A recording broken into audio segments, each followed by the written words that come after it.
From time to time, I have occasion to visit Dr. Ramesh, a dentist in Salem, in South India, who's a very nice gentleman. He treats all kinds of sadhus free.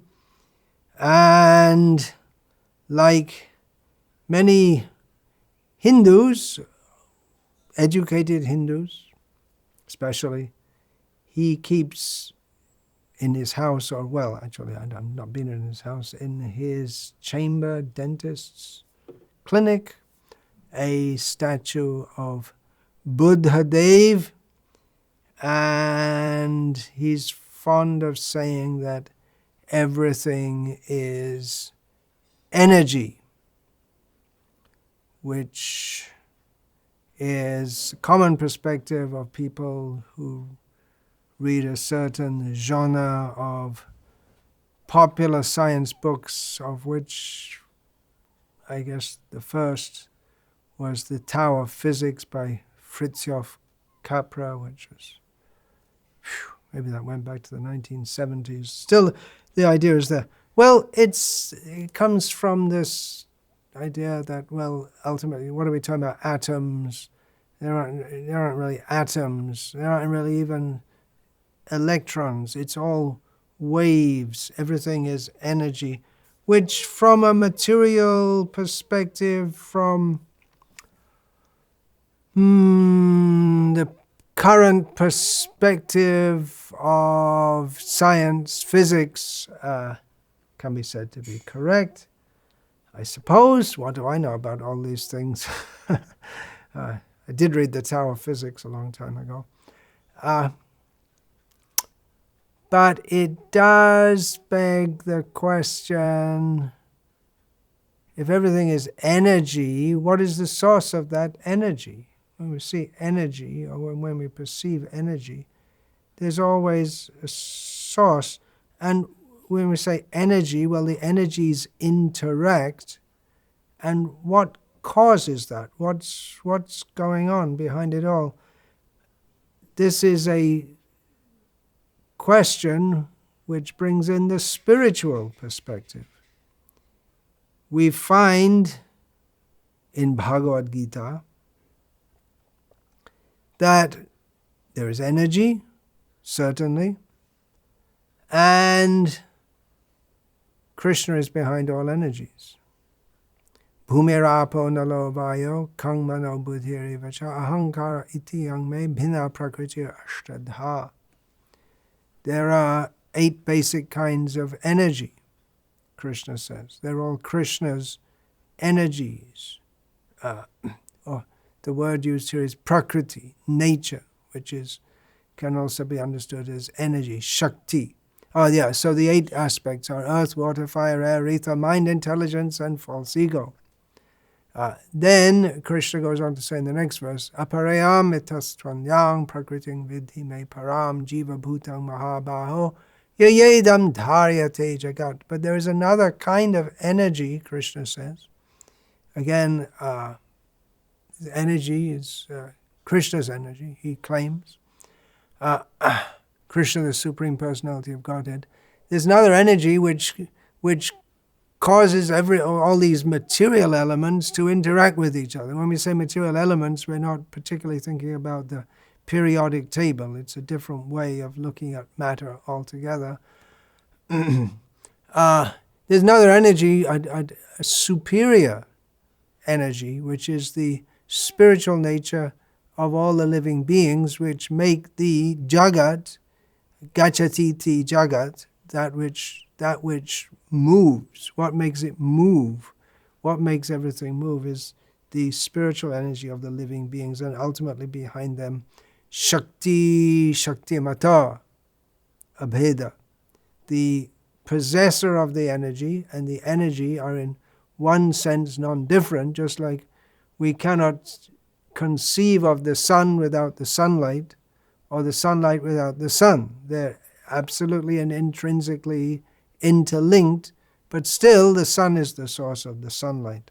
So in the same way, there is energy, for sure. If you say everything is energy, We don't have a problem with that, but we would like to add a further qualifier, or an essential qualifier, that there's the source of the energy also.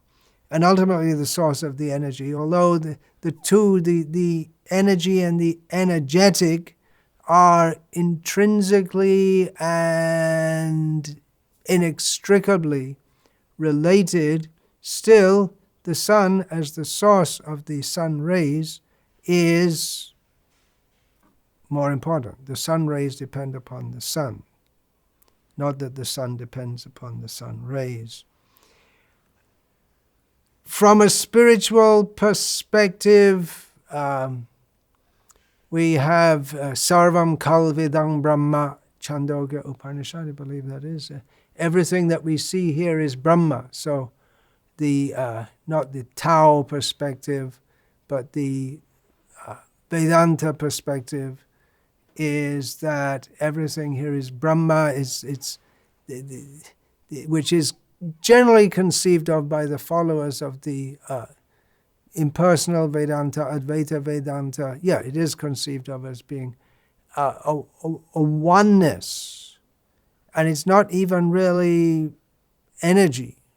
It's just a oneness of existence. When there's only oneness, there's no energy within it. But this is how the followers of the Advaita path see it.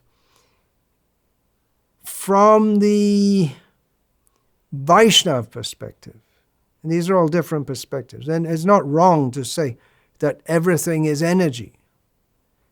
It's not incorrect. What Dr. Ramesh says is not correct, but we can bring that up to another level, that there is material energy and there is spiritual energy. And we can take that up to another level and say, well, there's a higher source of all the energy. So everything is energy, yes, true. But we have to see the energetic, who is not different from the energy also. This is Vedanta philosophy, Vaishnava Vedanta, especially Gauriya Vaishnava. And Gauriya Vaishnava puts much stress on rasa, that everywhere there is rasa, what propels energy, ultimately living source, what is it that propels interaction?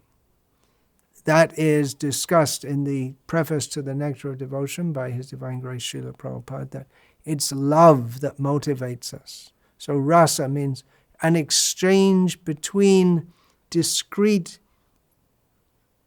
individual sources of energy or loci of energy, living beings, energetic exchanges between them, which produce emotions. And ultimately, it's all love. Homo scientificus, if there is such a thing. We have Homo sapiens, and it's supposed to be sapient, to have a scientific outlook, stresses so much on the technicalities. We want to understand how these different energies are interacting from the scientific standpoint. We want to understand it logically, which becomes very difficult when you get deeper and deeper and deeper into it. The general attempt of scientists, I'm speaking in a very general way, is to deny the spiritual or to try to explain it in terms of the material. Well, everything's all energy, so what you see as spiritual is also material. And there's one big question which the scientists don't seem to ask themselves at all, or if they ask it, again, they try to explain it in material terms, is that what is the consciousness by which we experience everything? And although they try to explain this in material terms, that, well, consciousness is manifested within the brain, try to explain it all in terms of neurology. Consciousness is manifested in the brain, so it must be just some interaction of chemicals, but chemicals aren't conscious. This is a big question that no one seems to be asking in the great debate about evolution, although the way many scientists speak is not really a debate at all.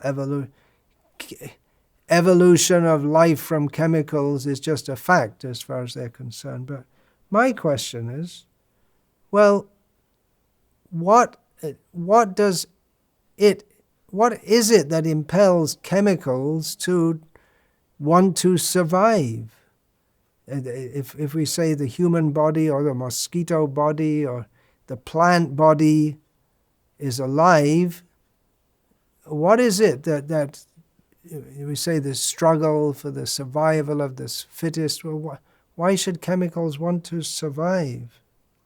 The Bhakti Rasamrita Sindhu, the definitive treatise on rasa, this emotional experience, says that just as or it gives the idea that just as the sun and the sunshine is intrinsically dependent on the sun, so the nature of conscious living beings is not simply to be aware and to be conscious, but to want to exchange ultimately love and all kinds of various emotions.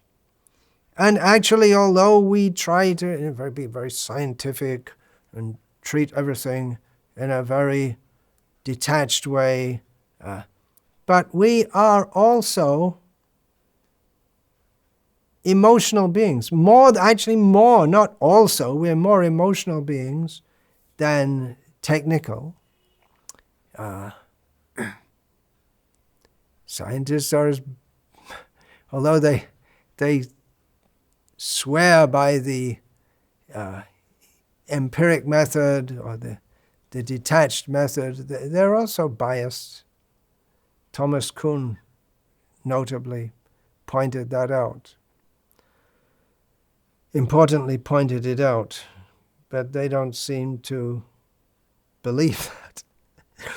They're also human beings, and they have their emotions also, that we all latch onto some particular worldview, and then we want to support it. It's not just that, not the scientists who support evolutionary theory or oppose it are necessarily just in a completely detached manner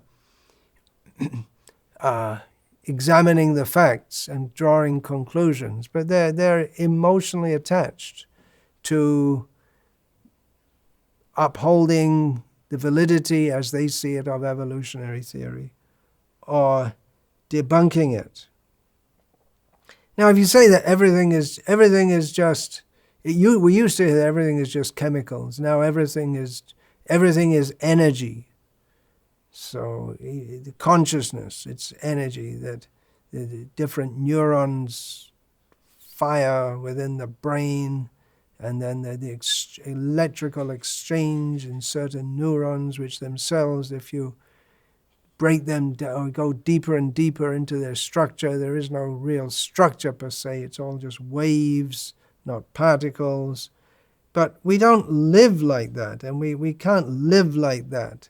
If a boy is attracted, a science student male is attracted to a science student female, and they don't get together and say, well, my neurons are firing in such a way that I feel attraction for you. He doesn't even want to think about that. Well, we tend to think of scientists as being very hard, not necessarily hard, but somewhat cold and stolid. But come on, they're also human beings, and they also have relationships, and they also want someone. you need somebody to love. They also have their wives and children, but they don't behave with their wives and children as if they're wives and children or their husbands and children. Sorry for the sexist language. If their husbands and children are just particular matrices of energy, they treat them with affection, we hope. Of course they do.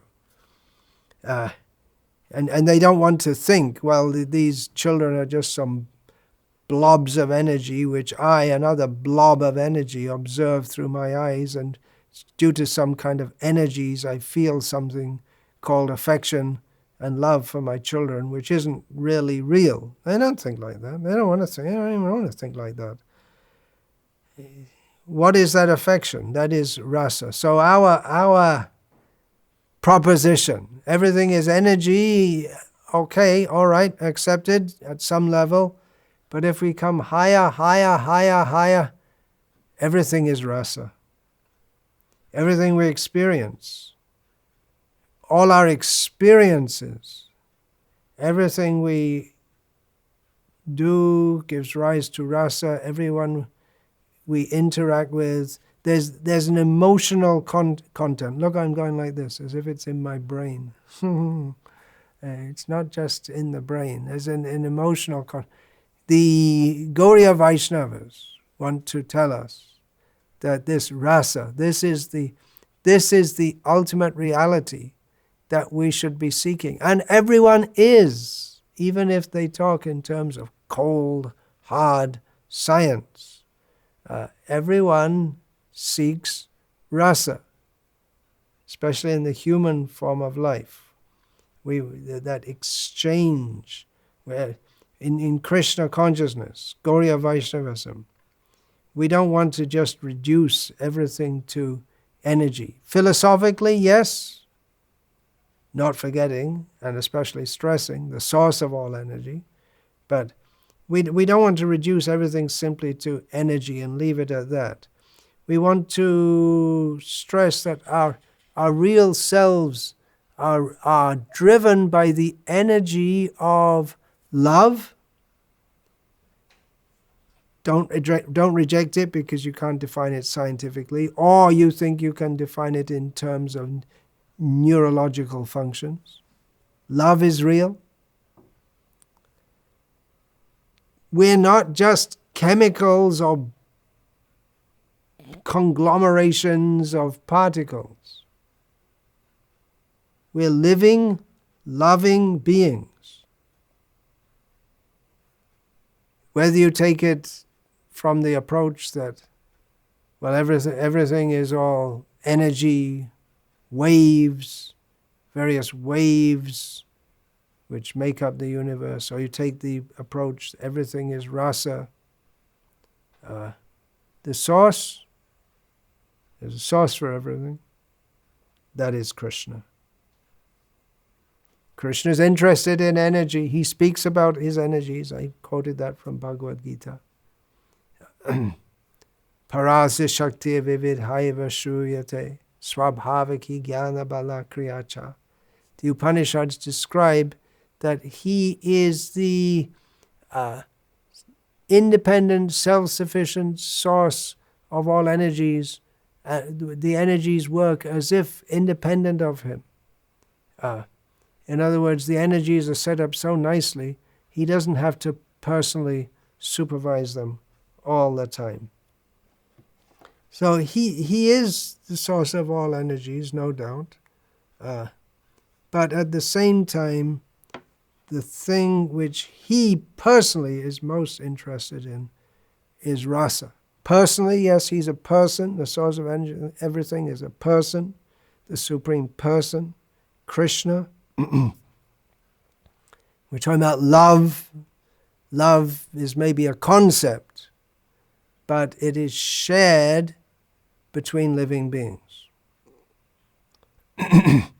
There can be negative emotions also. The flip side of love is hate. The flip side of trust is fear. There can be negative emotions also. Krishna is the source of and the center of all emotions. In this regard, there's a verse, very astonishing verse, of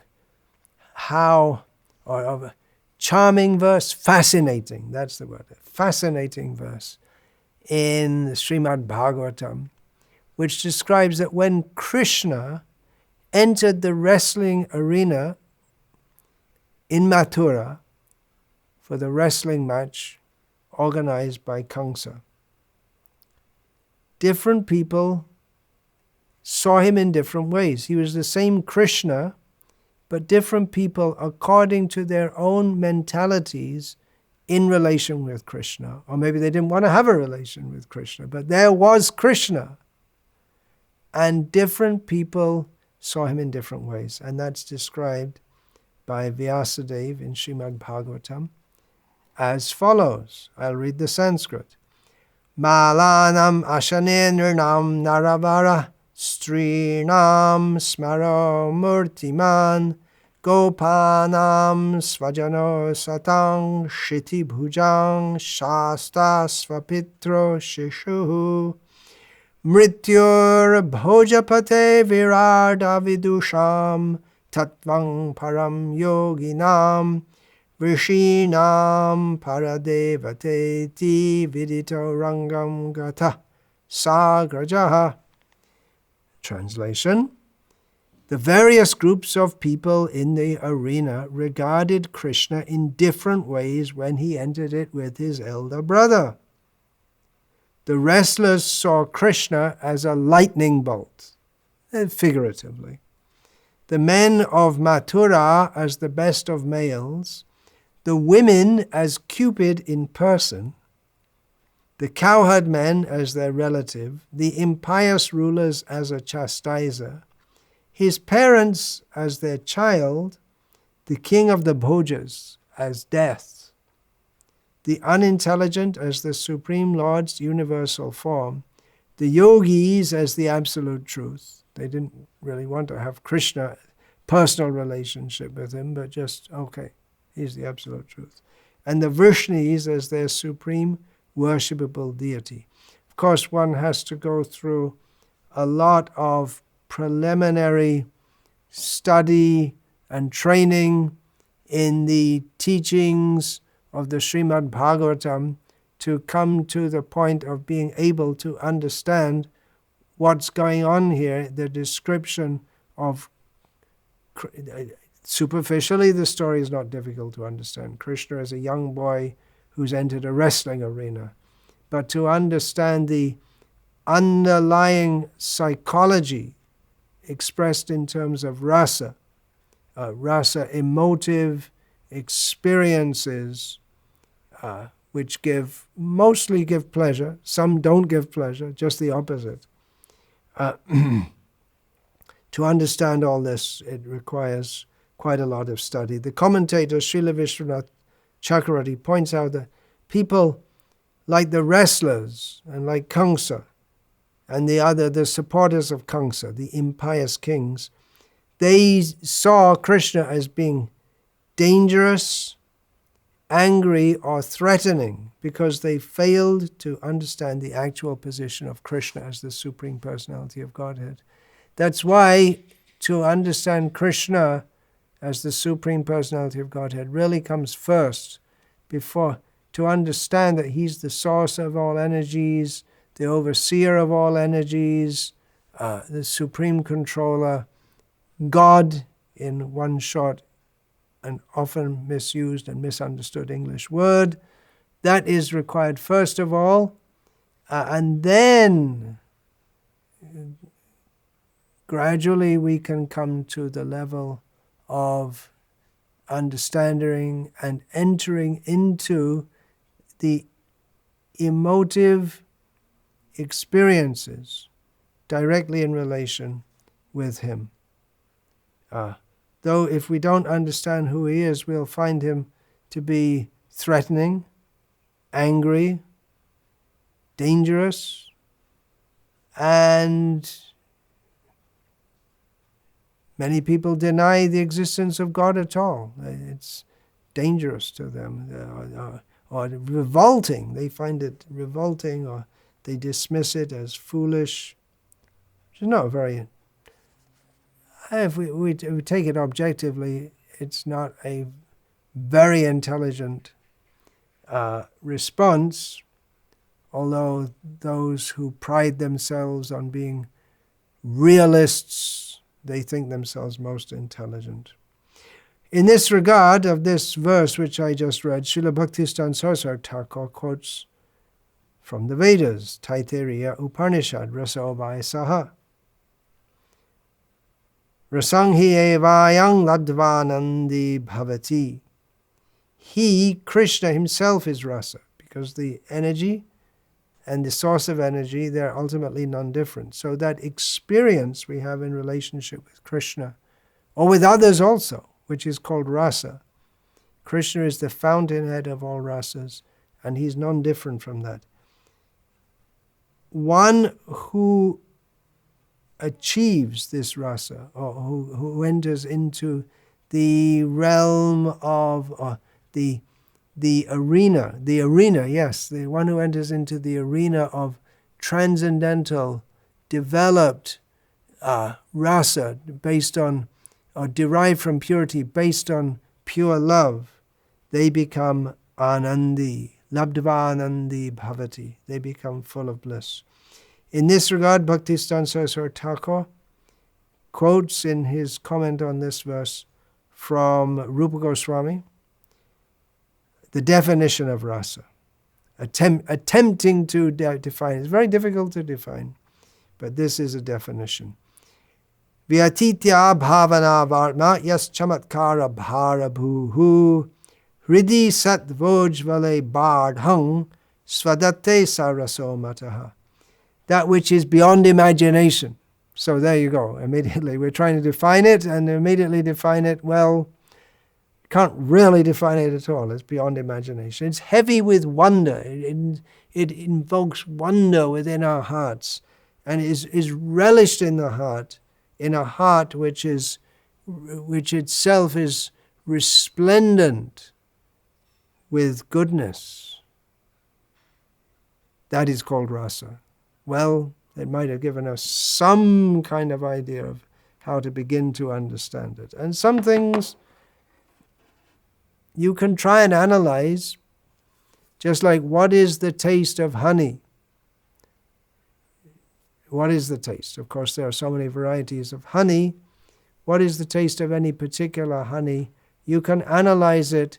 You could even analyze using fMRI scans the various parts of the brain which respond when someone is tasting that honey, but to actually experience it is something which the individual has to do. And he can explain it. It's sweet, and then just try and explain exactly what is the difference in flavor between one variety of honey and another.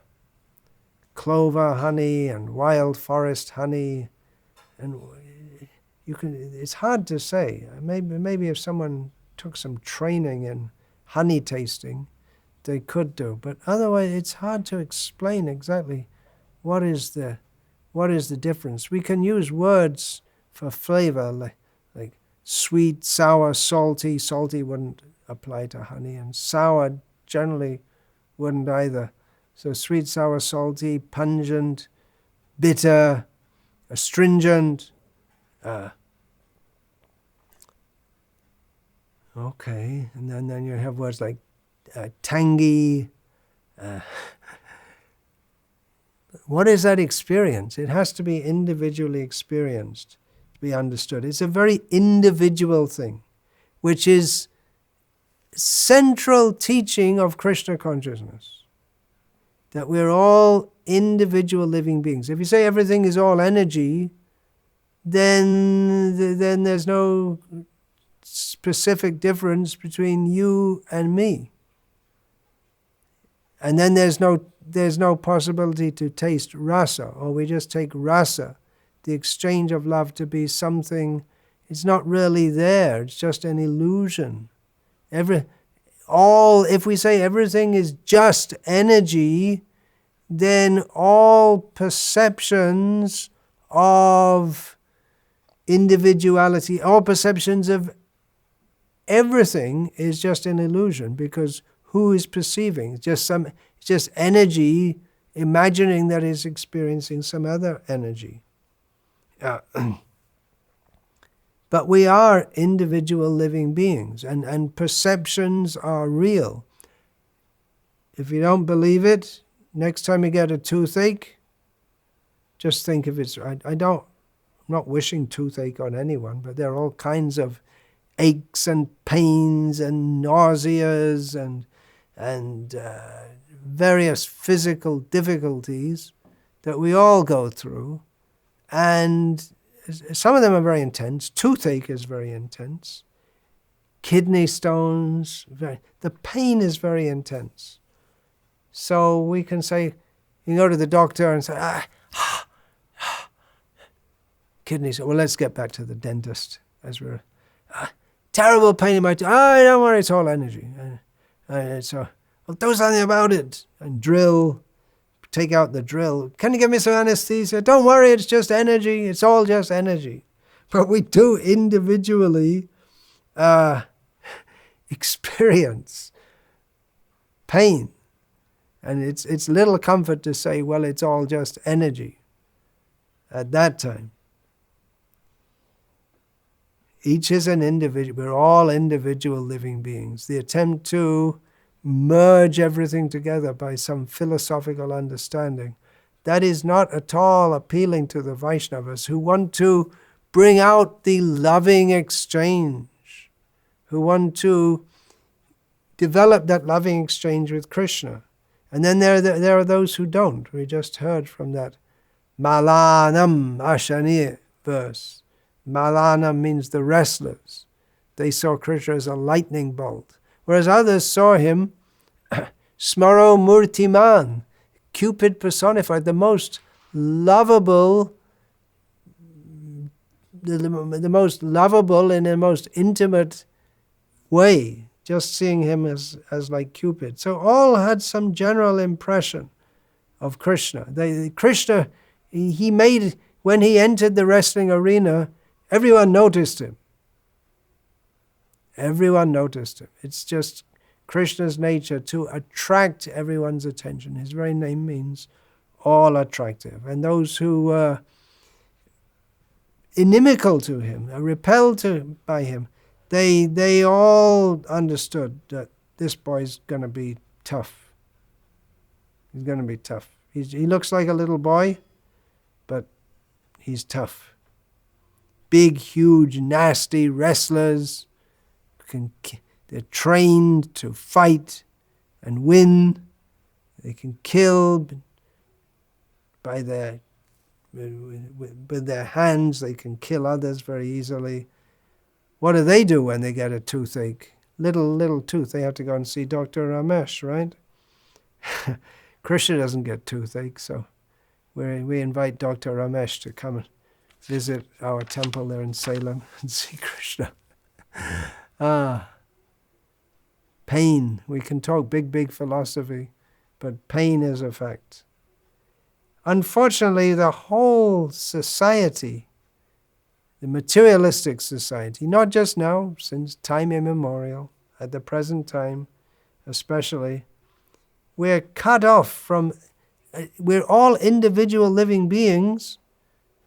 That seems like the most intuitive thing, but if you say everything's all energy, then it philosophically it denies that, although we don't stop acting like that. But if we say we're all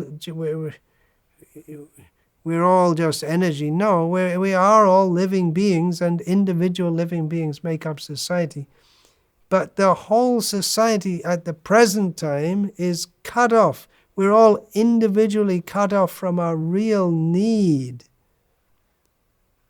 We need food, we need water, we need doctors and dentists, and we need so many things in human society. But our heart's need, our deepest need, is to love. And that we get so much education, but how to love, that education is not there. How to bring out our heart's deepest need, which is to love. That need is maybe more even than food, even than water, even than sex. The need to love, this is lacking. Even if we speak of love, it's generally misunderstood.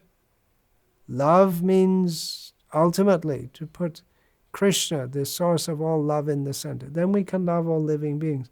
That Buddha, as I was saying, many more educated Hindus like to keep a picture or a statue of Buddha.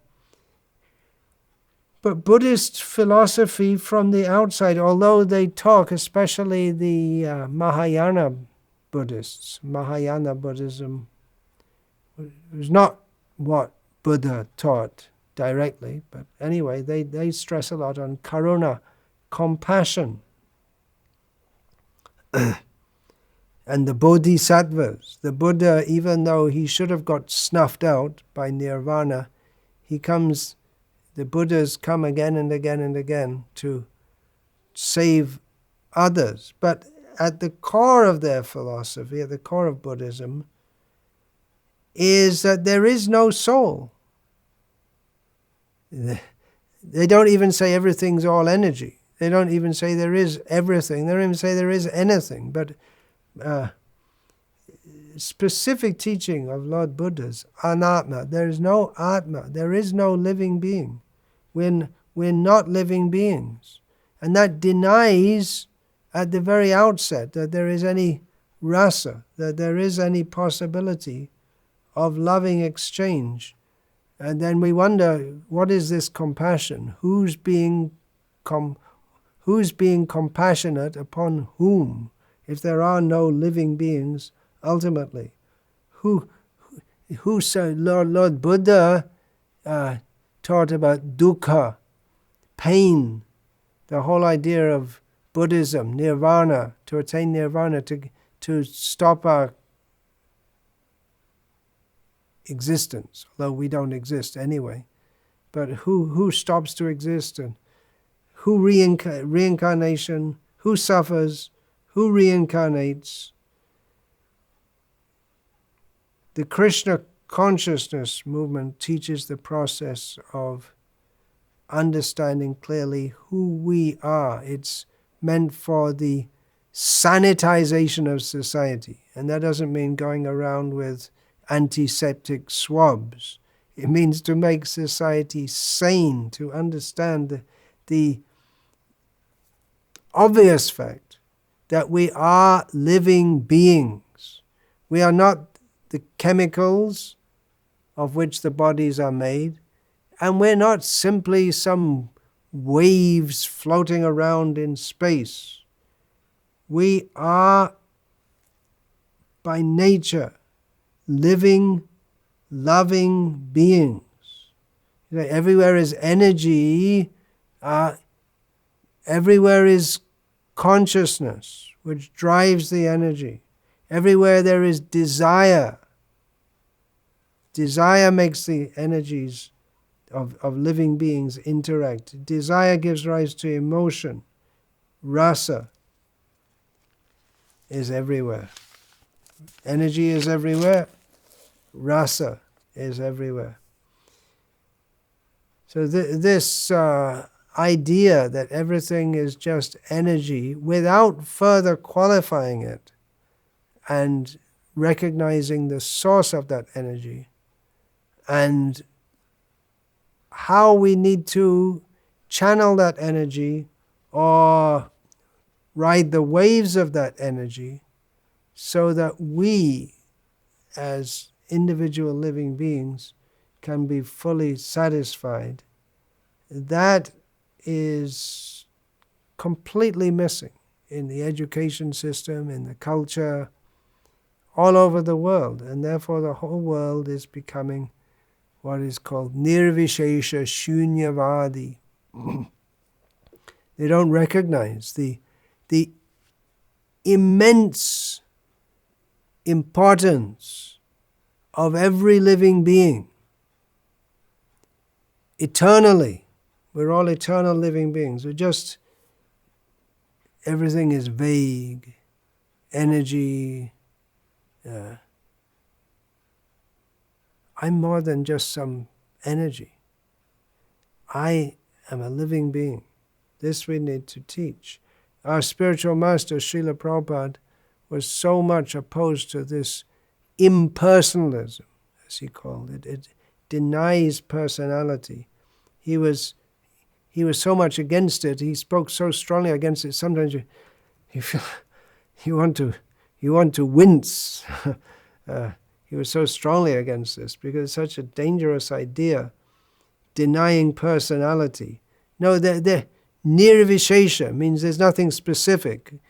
Everything we see is specific, but they say, well, it's just all waves here and there. No, reality is full of specifics. Therefore we have Ramanuja's philosophy, Vishishtadvaita, recognizing that in one sense everything is one, but see the specifics also. Don't deny the specifics. Just like in Krishna's pastimes, there are many narrations of Krishna killing so many demons. Just like in the wrestling arena, Krishna came there with a specific purpose to kill the wrestlers and ultimately to kill the king of the Bhujas, the Kamsa. And he did. And he killed them. And in this way, Krishna very kindly released them from their misconceptions about him, which were causing them to suffer life after life after life. So in our Krishna conscious movement also, we shouldn't neglect the killing demons part. Not that we're going to go around physically killing, but this mayavad, this idea that everything is all one. Even if we say everything is all love, we have to be more specific. Love means centered on Krishna. Without being specific, if we just reduce everything to energy or some vague terms, then we're missing the reality, who is Krishna. Now, there's a whole big philosophy behind this, whole big understanding. It's not so difficult to understand. There is a source of everything. The source is Krishna. That is accepted by all great spiritual authorities since time immemorial. But it becomes difficult to understand when we get our consciousness fuddled by vague ideas that everything is all one, everything is all energy. And again, okay, everything is all one. Yeah, in one sense. Ekam advitiyam. Everything is all one, but who is that one?